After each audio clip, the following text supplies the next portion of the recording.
ऐका ना, मी आज आमच्या शेतामध्ये आलेले आहे शेळ्या सोडून.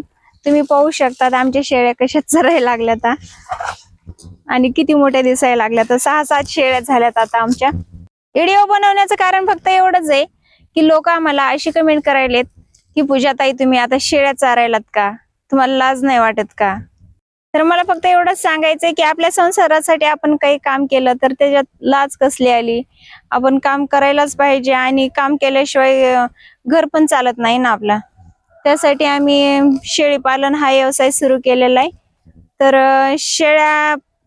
शेळी पालन म्हटल्यानंतर शेळ्याला चारावं पण लागतं, त्यांच्या लेंड्या पण झाडावं लागतात आणि सगळं स्वच्छता ठेवावं लागते त्यांची, नाहीतर त्या शेळ्या बिमार पडतात. ह्याची पण आपल्याला काळजी करावी लागते. पहिली गोष्ट, मी माझ्या संसारासाठी काम करते. लाज वाटण्यासारखं काहीच काम करत नाही. लाज त्यांना वाटली पाहिजे ज्या बाया काही वाईट काम करतात, वाईट वागतात, त्यांना लाज वाटते. मला काही लाज वाटत नाही, कारण मी शेळी पालन हा व्यवसाय सुरू केलाय, त्यात काहीच लाज वाटत नाही. आता आपल्या संसारासाठी आपण काही जरी काम केलं तरी त्यात कसली लाज व? आपल्या संसारासाठी आपल्याला काम करावंच लागतंय आणि लाज करून आयुष्य कटत नाही, काम करावंच लागतं. माझी एक गोष्ट लक्षात ठेवा, लाज करतान तर उपाशी मरतान, काम करतान तर पोटभर खातान. आता तुम्हीच ठरवा, उपाशी मरायचंय की काम करायचंय. आपल्या संसारासाठी आपण कोणतं जरी काम केलं तरी ते काम वाईट नसतं.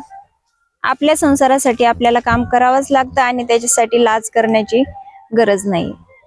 परिस्थितीनुसार आपल्याला आपल्या संसारामध्ये काम करावंच लागतं. मग ते काम अवघड असो किंवा सोपं, सावलीत असो किंवा उन्हात, काम करावंच लागतं. पहा आमच्या शेळ्या कशा गवत खायला लागल्यात बांधावरच, म्हशी सारखंच. ते पहा असं हिरवगार गवत आहे, तरी पण इकडं दसरथ घासकडी येतात. फिर बोराट आहेत खायला, तरी पण त्या इकडे इकडे पळतात. असं जेच त्याची मर्जी. तुम्हाला काम करा वाटत असेल तर करत जा, नाहीतर नका करत जाऊ. पण मला तर काम करावंच लागते. माझ्या फॅमिलीसाठी मला हे काम करावंच लागतंय.